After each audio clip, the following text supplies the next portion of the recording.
Hey there, Libra. So this forecast is to take you through the next 2 weeks, going from the total lunar eclipse in Virgo, which is the full moon in Virgo on the 13th or 14th of March, according to whether you're in, it's 13th if you're in North America, but 14th of March for the rest of us. And that's our first eclipse of 2025. And then this forecast takes us from then right the way through to the next eclipse, which is the partial solar eclipse on the 29th of March. So really from mid-March to the end of March. Now, this is a huge, huge time. There's a lot going on. Obviously, eclipses are huge. They create, I think, they seem to be ensconced in between lots and lots of different world events. So it just so happens that we seem to get more world events, more warmongering, more kind of surprising things, more surprising weather around the time of the eclipses, and we tend to go through our own personal shifts. Now, what I'm going to be doing in this 2-week forecast for you, Libra, is to really indulge on the Libran energy, like really talk about how this is likely to affect you, how you can use this to your own benefit. And also sort of talk more about Venus retrograde, because she's already retrograde, but Mercury joins her literally from the 15th. So Venus and Mercury retrograde, like where's that happening in your chart right now? What might that mean? What kind of process of discovery are you on? There's also, we're going into the astrological new year. So we've got the spring equinox on the 20th as well. So there's quite a few big things, and we've got 3 Cazimis as well. So let me take you through this. And I think this will be around about half an hour, but there'll be a lot of information that allows you to kind of pace out your next 2 weeks in a way that's going to help you flow with the energy rather than kind of rub up against it in the wrong way. So let's bring up the slides. Now, if you're new to this channel, my name is Louisa Tanner Munson, and Feel Good Astrology is my creation. And the whole purpose of recording in the way that I record them is, or these forecasts and do all the work I do, is because I want to create a sense of freedom around astrology and around our lives. I think, the rules of life as we're kind of taught, I don't think they apply in these times. And I think sometimes it takes a little bit of a cosmic approach to create a bit of space for yourself so that you feel that you've got room to navigate it all in your own way. Not that, you have to do things because this is how it goes. Through my astrology, I hope that it's helpful to create space for you. That's my overall goal. Anyway, let's have a look more specifically about this period in time. Now, we're going from full moon to new moon. And so we're in the waning moon phase, which I think is significant. So this is for the whole of the waning phase. And as we're coming into this time, the full moon is illuminating every part of our life, or your life, let's say. So if you think about it, okay, what would my life look like if all of my patterns, including all of my unconscious patterns, what would happen? What kind of mischief would happen if all of my patterns were absolutely illuminated right now for all the world to see, not just me, but everyone? And I think you probably know the answer to that. It would be quite disastrous. It would be a nightmare, But I mean, the great thing about these full moons is so much is coming up, like all of the intentions you've put out, all of the ideas on how you want to be, they tend to come into sharper focus around the time of the full moon, and lots of related opportunities to do with all of these little desires that you've put out into the world, they start to come in. And so it can be quite chaotic. You get to really live the pain and the truth and the reality of the energy that you're being. And so often around the time of the full moon, we start to say, okay, enough, that's too much. And so we start to, as the waning moon comes in, we start to cut things away, chip them off. And we're doing it in a very conscious way in this first week, because there's still a lot of illumination. We can see where things aren't making sense. But then as we're coming up to the third quarter, sort of 1 week into this waning phase, you start to realize that there's some mysterious unconscious stuff going on with your patterns. And then for the rest of the time, the last week, you're really working in the dark. So the things that you're deciding to let go of, you might actually think, oh, there's no empirical data here. However, I just really feel this. So you're tuning into a much deeper you. It's really, really internalized. It's not sort of external like the first week. And so there's a lot of trust that has to happen and a lot of allowance. And especially as we're getting to the last couple of days before the new moon, we're really, really clearing the decks, because the time, and this isn't just any old new moon, this is a solar eclipse. This is it's a partial solar eclipse. It's the first solar eclipse of this year. And with this solar eclipse, there is the opportunity to really clear the ground and kind of go into this new period in time without any actual plans, and to see what arises. But it's always really good if you clear the space, because if all of a sudden this great big seed arrives and you want to plant it and you've not raked out the soil or got rid of, you're not going to be prepared to nurture the great idea or the great intention that comes up. So it really is a time to go into allowance and to clear your internal ground. Now, if we were to look at this in a diary format, which I also find helpful, you'll see that, we've got the full moon, total lunar eclipse, and we've got the new moon at the other end, and then the third quarter right sandwiched in between. But look at all of these big events that are going on. So we've got Mercury retrograde. The sun makes a conjunction to the North Node. I'll talk about these in a second. The sun in a conjunction to Neptune.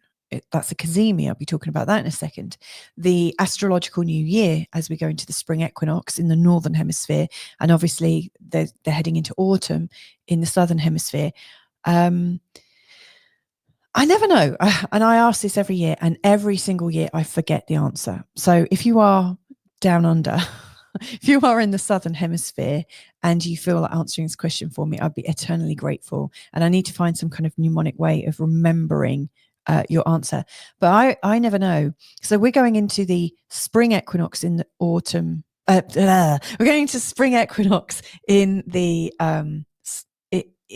in March in the northern hemisphere, but in the southern hemisphere, you're going into autumn. Do you call it the spring equinox in the same way as the northern hemisphere people do? Or is this actually your autumn equinox? Like, do you actually name it after autumn? Like what is the continuity? Because if you're talking about an autumn equinox to a northerner, they might think you're talking about September. I just wonder if it's more beneficial to call it the March equinox and, the September equinox, because then you decide, from where your location is. I just wonder, what do you call it? What do you call this time? And thank you if you do answer that for me. But anyway, so it's a happy new year. We're going into the astrological new year. It's a huge year ahead. So yeah, there's a lot of this feeling of new starts. Obviously, this is at 0 degrees in the sign of Aries, 0 point Aries. The sun goes over it. Neptune's just a smidge away from it. And literally just after the new moon, Neptune will also cross over that line. There's going to be a whole heap of things going on, and I'll probably mention that actually in the when I'm looking at the charts. But in this second week, and this is the week where we're going into more allowance, going into more trust, and kind of letting go of more of the sort of outward chopping away. We're kind of internalizing things. So we've got this sun in a conjunction with Venus retrograde. So, it's a retrograde Venus Cazimi. And, I've already done a video about Venus retrograde, part 1. I'm going to be releasing part 2 next week, around the time of the Happy New Year, actually, in time for a little bit of a sharing about the Venus star point, which I think I mentioned in my Venus retrograde part 1, but it's quite interesting. I'll be telling you a bit more about that.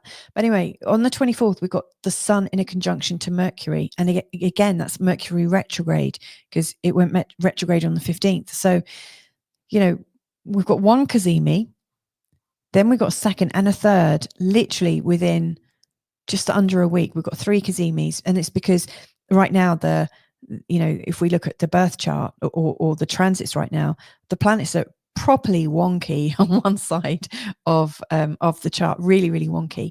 And so there's a lot of very, very focused attention and planetary expression coming up. I'm not going to mention these two sextiles, but Mars in a square to Chiron is also big. There's 3 of them in this particular set. The first one we had on the 13th of October. The second was on the 4th of February earlier this year. And this next one is on the 26th of March. Now, what interests me is what was coming up for you as an insecurity around the 13th of October and also the 4th of February, because, and you might want to think back like a week either side, because this is quite a slow moving aspect, but it's coming up again. We're already kind of in it, but it's exact on the 26th of March. And, as I'm looking at your chart, I will comment on where those anxieties and possibly insecurities are showing up for you.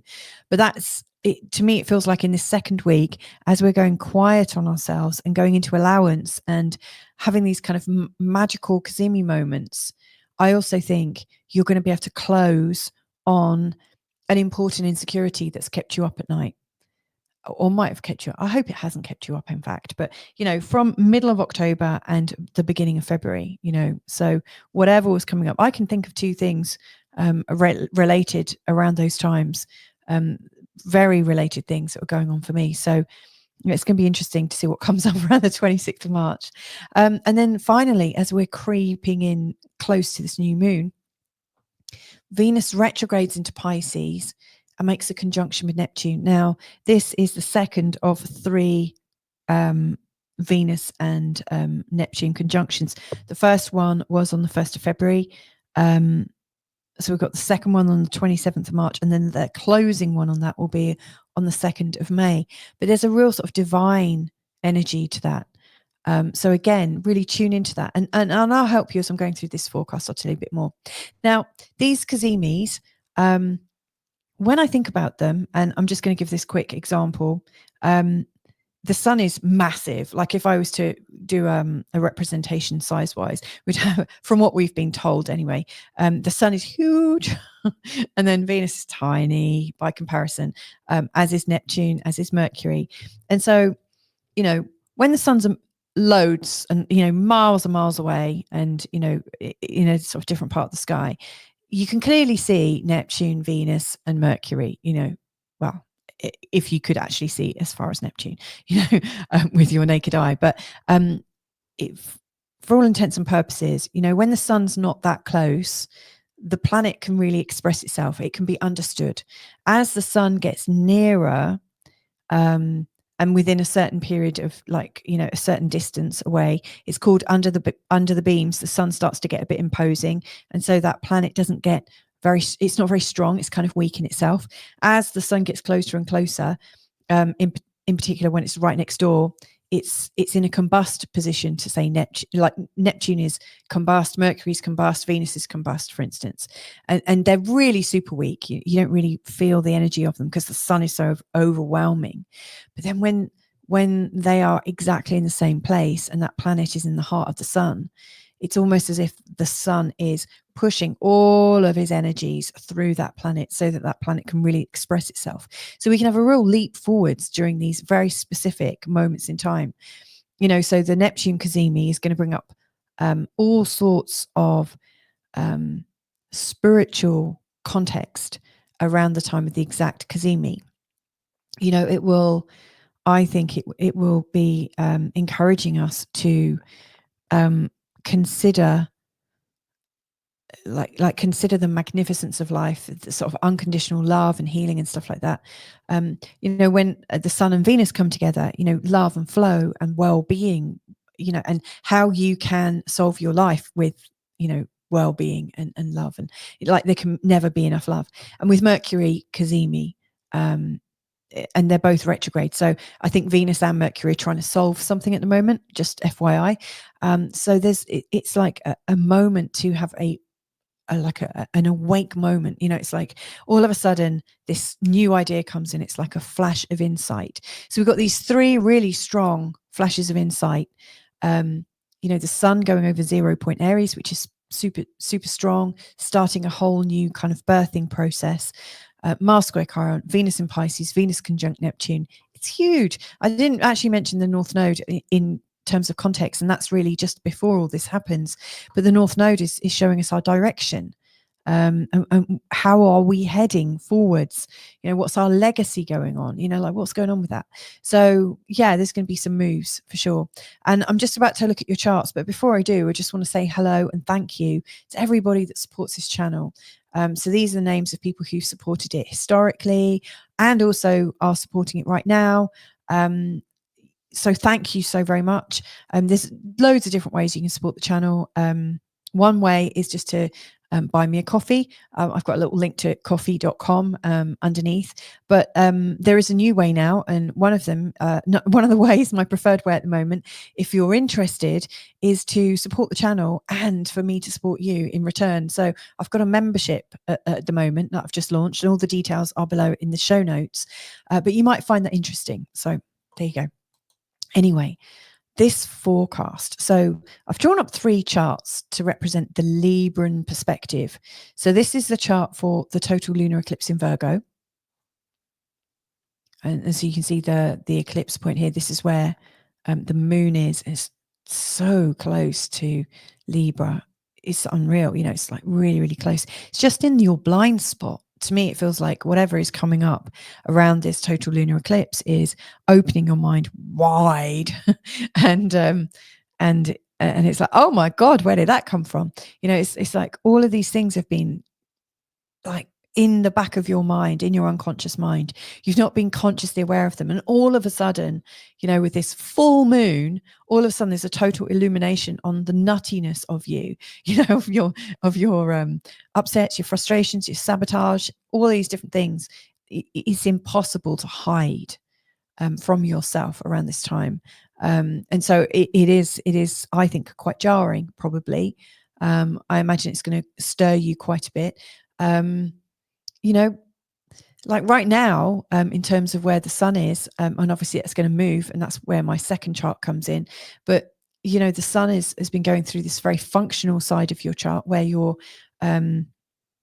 focusing a lot more on how you do things. Are you organized in it? Do you have a routine? How are you showing up for your own life? How's your health? All of these kind of things. I really think of this place as a bit like an office manager for you.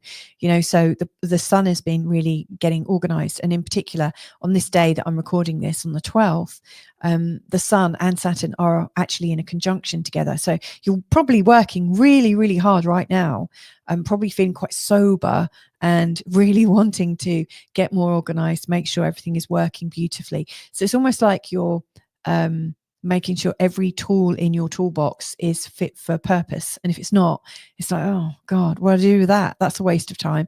So I really think this is a time of discernment. And of course, on this one hand, you are really making your life work so much more beneficially, and you're manifesting your patterns. This is a place where we concretize our life, I think. And over here, the moon is showing where we're dissolving things away, our old patterns. And so it's interesting because you can really see what you're trying to make real and manifest. And around the time of the full moon, you're getting very conscious of the things you need to dissolve, or the things that are dissolving away. It might be through becoming a bit more adult, that you're realizing that some of your beliefs were actually there to keep you in a child's pose, not yogic ones, but in real life living ones. But yeah, there is this sense that everything is changing, and I think that can be quite overwhelming. So yeah, we will be moving beyond that. The next chart I will be looking at is the new year, which I'll talk about in a sec. And following after that, there'll also be the new moon chart, which is just here. This is where the new moon is in terms of your chart. So as you can see, the planets are shifting. They're shifting a little bit. So, we've got the sun and Saturn, the North Node and Venus. We've also, so they are heading this way, although the North Node is heading this way, but Mercury and Venus are heading this way. So it's like they're all kind of passing. So there is a shifting going on, and it's all kind of like the midpoint between all of this is really 0 Aries, just so you know. Very, very powerful point. And so it's just absolutely super full, this part of your chart right now. It's really hard to step out of it. So a lot of this is coming from the 6th, which is this idea that you want to get kind of perfect and smooth and know what's what and be quite organized. And then it's also leading into this part here, which is about your relationships, your relationship goals, what you're learning in relationships. And so it's interesting because from the eclipse in Virgo, the next day Mercury goes retrograde, and by that point the moon's already gone into Libra, your own sign. And so when the moon is coming through this part of your chart, you're usually a lot more living with your heart on your sleeve. Your emotions are really easy to see. You can't hide, but for a different reason. So here all of your old thoughts suddenly become, you become aware of them, but here you're just like, absolutely, what you see is what you get. The moon is there, and if you're emotional, you're going to see it. People are going to see how emotional you are. You can't really hide it. So Mercury is going retrograde, and now he's a communicator, and he rules your 12th house, which has to do with the secrets and mysteries of your persona, and this part here, which is about your great adventure. And so at some level, there is a desire to know more about life and to be able to talk more about the changes in life and all the things that sort of expand your conscious awareness, and also to be aware of those parts of life that aren't so obvious, that might be quite spiritual, and how you can be naturally spiritual, because Virgo is very natural. So it's like, how can I be naturally spiritual? So Mercury, I think, is really ruling your expansion and your sense that there is a purpose to everything. And so the fact that he's going retrograde in your 7th house of relationships, I think you're wanting your relationships to feel really purposeful. And I think this whole process, and obviously Venus has started the ball rolling in the last forecast period, she's going retrograde here already. I think you've been trying to relate to people in a more purposeful way, and now you're actually really wanting to know, is somebody actually on the same page as you? Are you going to be having a relationship that is going to be fit for your purpose of a life's purpose? Is it going to work? So I think there's a lot to consider. And you might find that there are some themes between you and your partner, or you and maybe the person you're dating, or the kind of person you want to meet, to do with different ways of thinking, different ethnicities, cultural backgrounds, religious backgrounds, spiritual backgrounds, political backgrounds. So you might find anywhere where you've needed the partners in your life to be a particular way. I think right now there's a sort of different way of seeing that and perceiving that. I think actually what's really needed is to sort of get out of the judgments and actually realize, actually, I just want to be with somebody who's consciously awake. And we might have very different ways of interpreting the world, but are they awake in that process, or are they fast asleep? I think there's some really big questions going on about your relationships. And of course, they're going to be coming back into the 6th house because, I think to truly understand somebody, you have to understand them on a day-to-day basis. And so it's almost as if the concerns about your relationships and the way you're relating to people need to also be grounded in your day-to-day living. So, not to be abstract and to be judging people in your head. You're really wanting to experience things up close and personal. So there's a lot of things going on at the start of this week. And of course, the moon goes into Scorpio. And during that time, the sun makes a conjunction to the North Node in the 6th house. Again, you'll be looking at your life and thinking, does this feel magical? And if it's not, then you'll be wanting to make some kind of changes, because it's really important right now for you to feel magical in your life. And the moon goes into Sagittarius, and you're probably feeling a bit more gregarious. There's some calls on you to connect with people.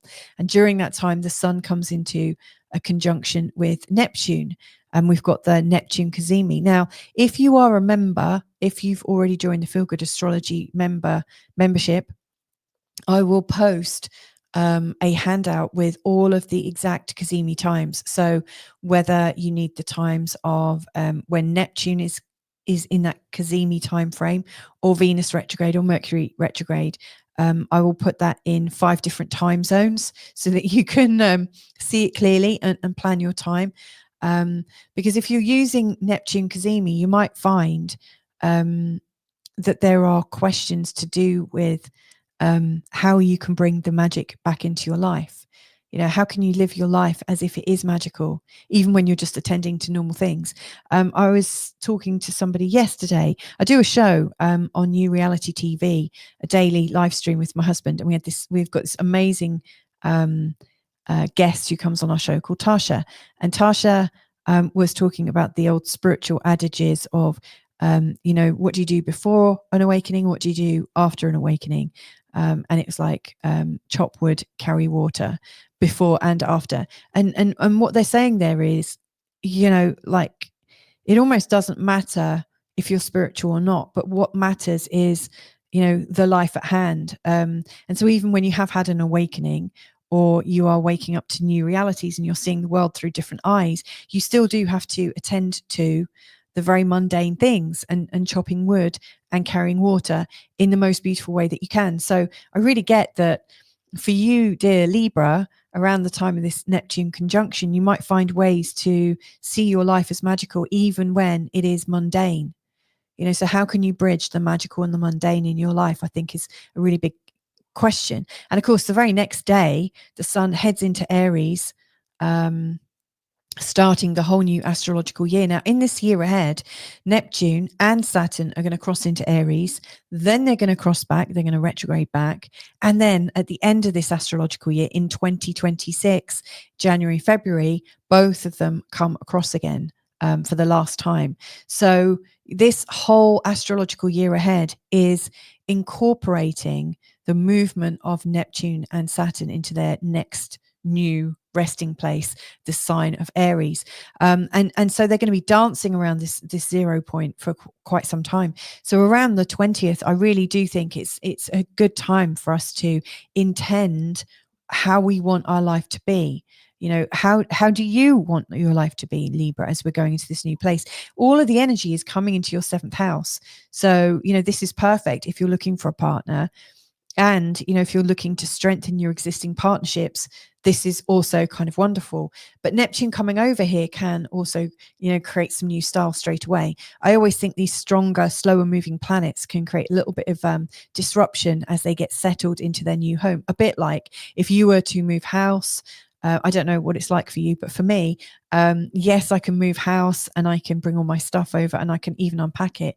But I don't feel like I really arrived until the smell of the person that lived there before. I'm sure they're nice and clean, but until it smells like my home. And for that to happen, it doesn't smell of anyone else. That's, it's like that, it's like an instinctual move. And so, yeah, Neptune can go over into Aries and Saturn can go into Aries and it can assume the new identity of Aries. Oh, look, I'm in the Aries house now. Ooh, oh, things are a bit more dynamic here. I'm going to get moving and so on and so forth.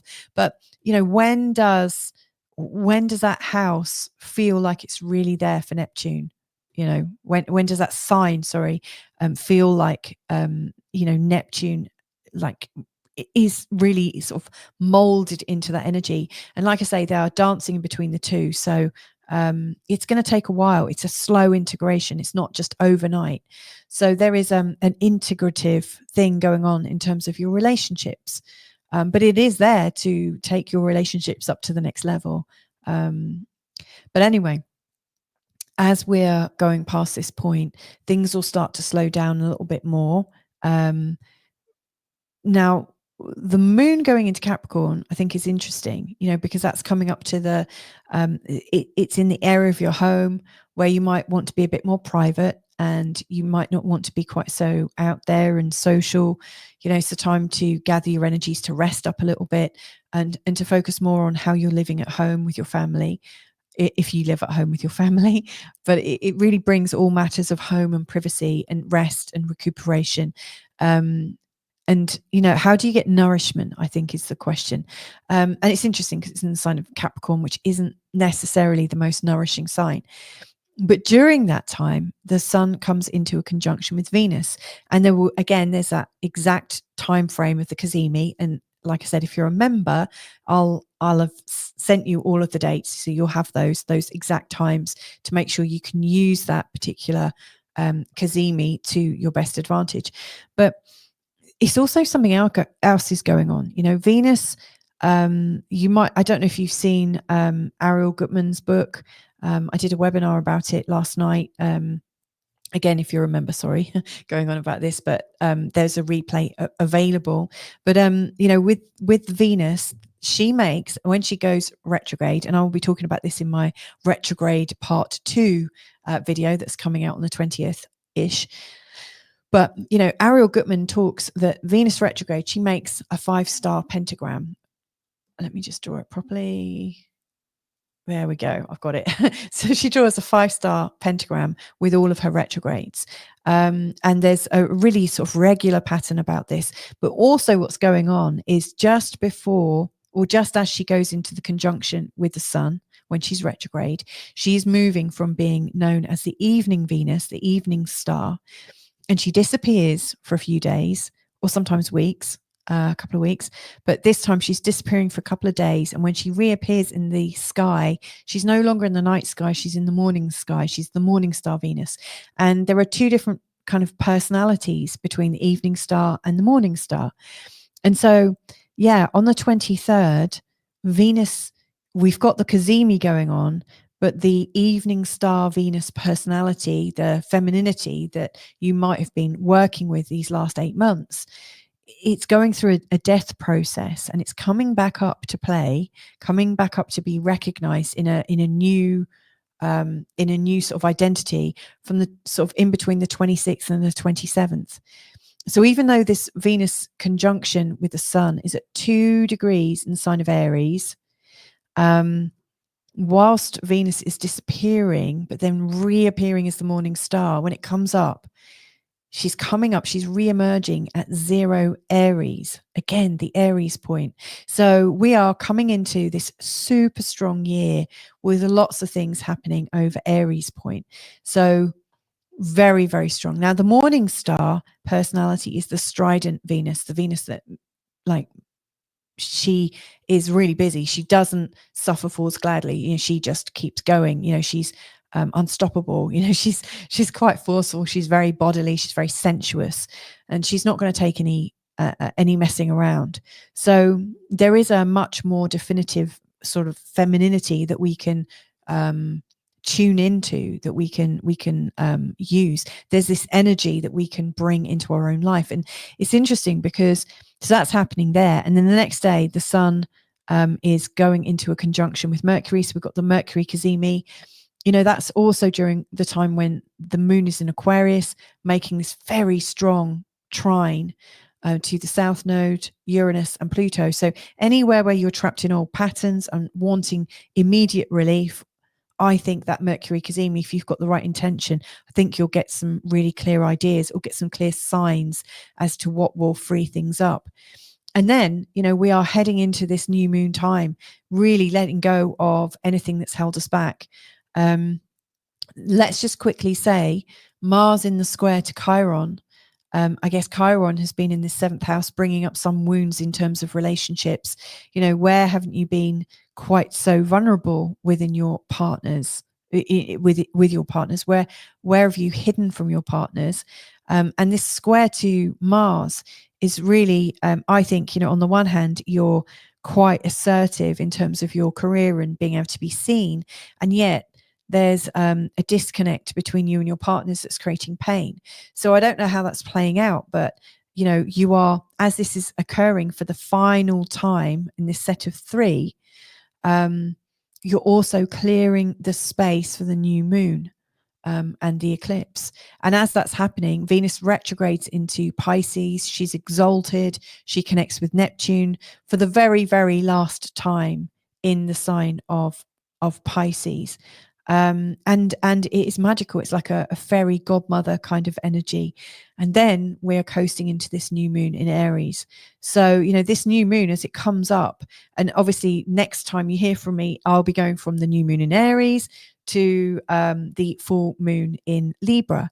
But this new moon in Aries is creating this sense of a new start with your relationships. So we're going from this place of your insecurities and the awareness of everything that you need to let go of, And through the course of this 2 weeks, I think it's shown different options and choices that you can make to clear space for a more authentic connection with people, in particular, in a way that is magical. It's like, how can my relationships be more affirming? How can they be on purpose, like on purpose in terms of your life purpose? So they're the themes as I see them, Libra.